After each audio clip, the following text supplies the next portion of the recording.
প্রতিবাদ জানাবো সেই আহ্বান জানিয়ে সবাইকে ধন্যবাদ জানিয়ে আমার সংক্ষিপ্ত বক্তব্য। নরসিংদীর মেহেদিগঞ্জ যে স্টেশন, সেই স্টেশনে ট্রেন থেকে নেমেছিল।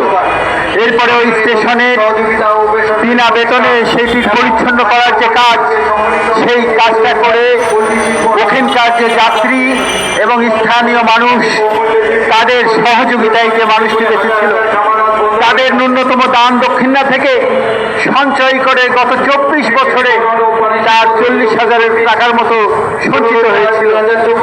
সেই সম্পদটুকু কেড়ে নেওয়ার জন্য তাদের উপরে যে আঘাত হানা হয়েছে, সেই বিষয়টি অত্যাধিক নিন্দনীয় এবং অমানবিক। এরকম একটি অমানবিক যে ঘটনা, তার প্রতিবাদে আমরা এখানে দাঁড়িয়েছি। আমাদের এই যে প্রতিবাদী মানববন্ধন, সেখানে সংহতি জানাতে আমরা দেখছি উপস্থিত হয়েছেন সাবেক শ্রম পরিদর্শক ও কর্মকর্তা জনাব মাহফুজুর রহমান। আমরা এখানে আরও দেখছি যে আইন কর্মকর্তা মাসুম বিল্লাহ রয়েছেন। আমি এই পর্যায়ে সংক্ষিপ্ত বক্তব্য রাখার জন্য একজন বাক প্রতিবন্ধী বৃদ্ধা, আমাদের মায়ের সমান, তার উপরে কি নৃশংসতা হয়েছে, আমরা এর প্রতিবাদ জানাচ্ছি। এই প্রতিবাদ সমাবেশ এবং মানববন্ধনের সঙ্গে আমরা সংহতি প্রকাশ করছি এবং সেই সাথে এই যে নিরীহ জনসাধারণ যারা রয়েছে, তাদের নিরাপত্তাটা আমরা দাবি করছি।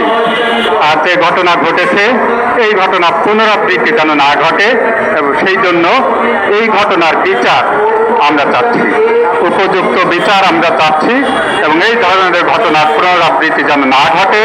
প্রত্যেকটি নিরীহ নাগরিকের নিরাপত্তা যেন নিশ্চিত করতে পারে রাষ্ট্র, সেইটা আমরা দাবি করছি। সবাইকে ধন্যবাদ। রহমান এখানে রয়েছেন, কর্মজীবী নারীর পক্ষে রাজীব আহমেদ। এর বাইরে এখানে রয়েছেন বিএলএফ এর নির্বাহী কমিটির সদস্য হাসান আলী।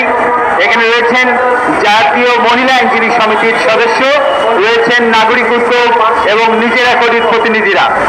এখন আজকের এই মানববন্ধনে সংক্ষিপ্ত বক্তব্য রাখবেন বিএলএফ এর নির্বাহী কমিটির সদস্য হাসান আলী। আমি তাকে সংক্ষেপে বক্তব্য রাখার জন্য দেখেছেন নরসিংদীর যে করুণ নির্মম ঘটনা, যিনি দৈনিক মজুরিতে কাজ করতেন, যিনি একজন বাক প্রতিবন্ধী বুবা, যিনি কথা বলতে পারতেন না। আজকে দেখেন একটা দেশের নাগরিক কোনো জায়গায় তেমন একটা নিরাপদ বোধ করে না। যিনি অসহায় একজন নারী, যিনি মানুষের কল্যাণে কাজ করতেন, যিনি কারো কোনো সময় কোনো ক্ষতি করার চেষ্টাই করেননি, যিনি কথা বলতে পারতেন না, বিদায় ওনার নাম দিয়েছেন বেবি। আজকে দেখেন একজন নারী দৈনিক